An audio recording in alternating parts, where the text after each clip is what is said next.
You wake before dawn, not because you slept enough, because the air smells of smoke and Moscow is burning, and the rumor has already reached the bivouac. The emperor has given the order. We march west tonight. Don't stop walking. That's the first thing the retreat teaches.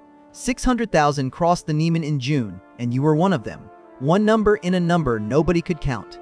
Before this road is over, 5 of every 6 who crossed beside you will be dead, captured, or lost in the snow. You will watch the arithmetic happen one man at a time, and you will not be able to stop it. The army leaves Moscow with everything it owns, and the city behind it is a wall of fire that paints the world orange. The road ahead is a black line of men disappearing into the smoke. Moscow was supposed to be the end. At Berezina, the dead lay in rows like harvested grain, and then the emperor rode into a city that was already ash. He stood on the walls, hands clasped behind his back, and below him his army filled the square, and behind them the city burned.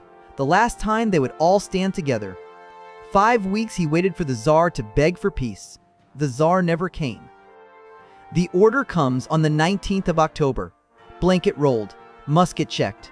Then the eyes go to the horse, because the horse is the difference between walking and dying. Here's what a horse is worth on a road like this.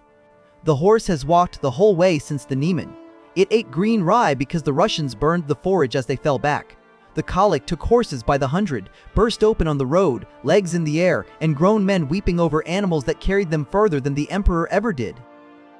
When the horse dies, everything a man owns goes on his back. You learn the weight of your own life in the first mile. Musket, cartridges, blanket, bread, your mother's cross, the letter you will not be able to read again because your hands will be too cold to unfold it. Day 1 out of Moscow, the road is already a museum of the army that came this way. Abandoned cannon, overturned wagons, the fine coaches of the Imperial Guard looted and burning. 2 weeks ago, they carried gold. Now the horses that pulled them lie in the ditches. And the emperor? Twice in the first week. Once, far ahead, a gray coat and a bicorn hat walking the column like he's inspecting a parade. Once at night, by firelight, and the man beside the fire whispers, he still thinks the Tsar will come. The emperor is a rumor ahead of the column, warm, fed, wrapped in a gray coat. The distance between the column and the rumor is the distance between living and dead. By the time this road ends, you will know the difference between an army and a crowd. You will also know the difference between the emperor and the man in the gray coat. Right now, you only know the cold is coming. Every man over 40 in the column knows it in his bones. And the cold has not even started. On the 25th of October, the rumor almost dies.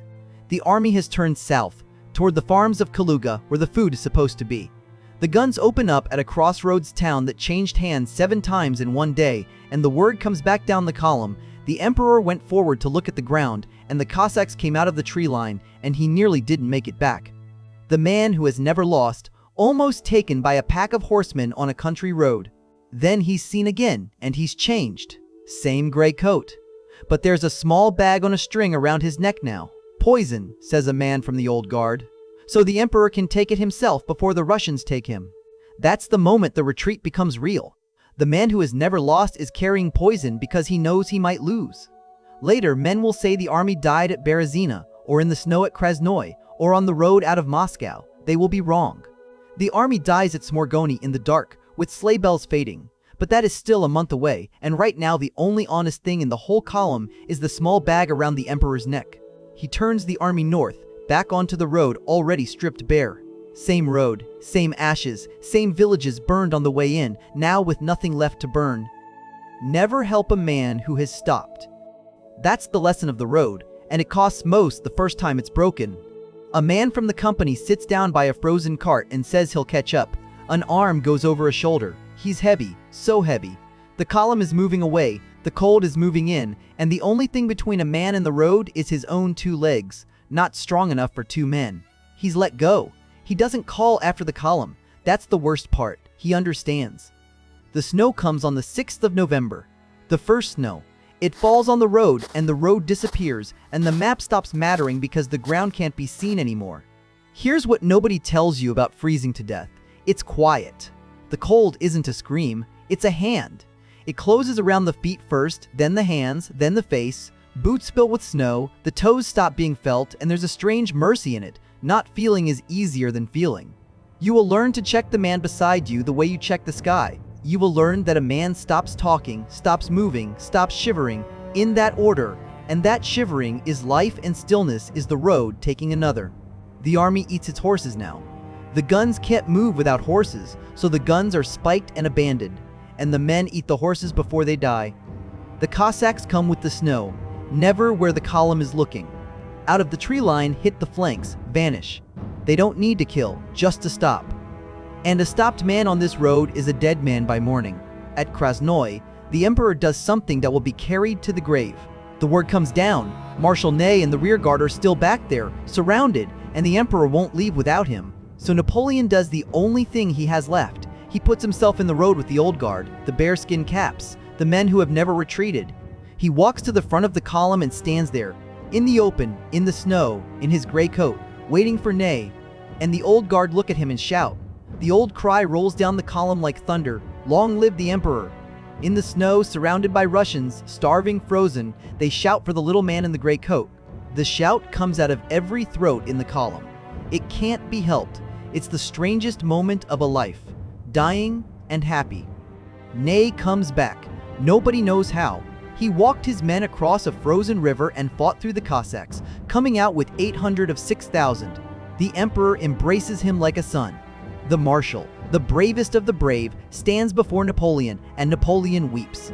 I would have given 300 million from my treasury to see that man again.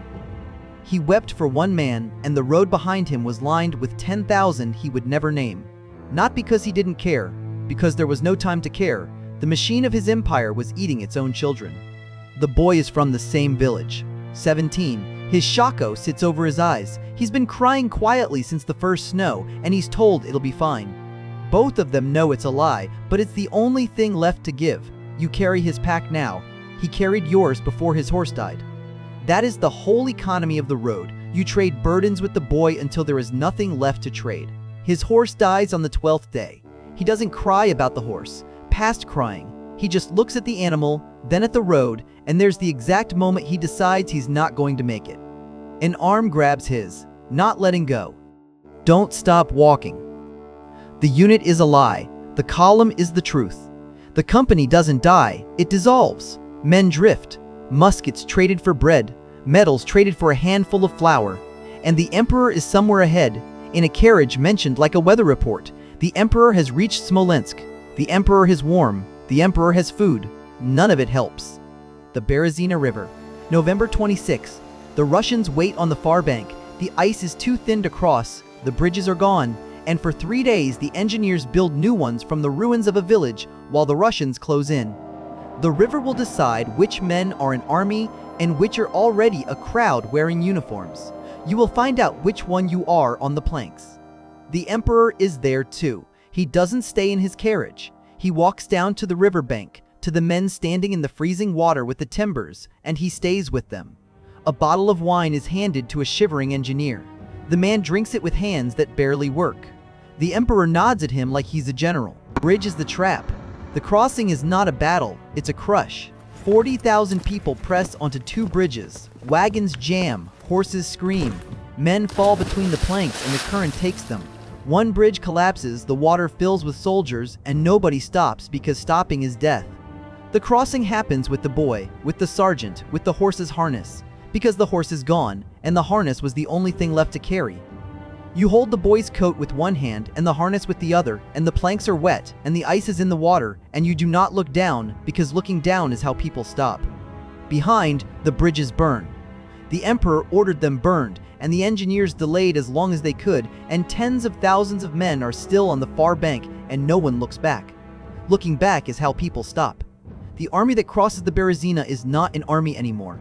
It's a crowd wearing uniforms. -30 now, and men die standing up. Stop mid-step, snow covers them. Tomorrow the column walks past the mounds.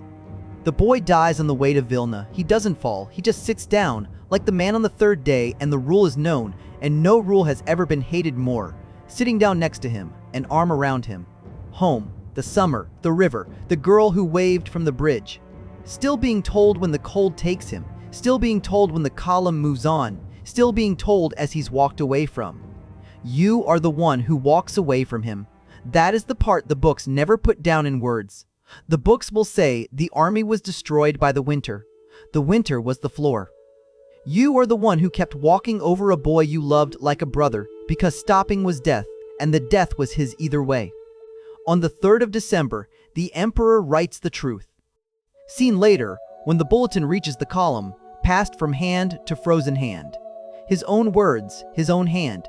The army is destroyed. The horses are gone. The men are dying. And then, at the end, the line that makes the whole column laugh and cry at the same time, the emperor's health has never been better. It was a lie, told to hold the empire together.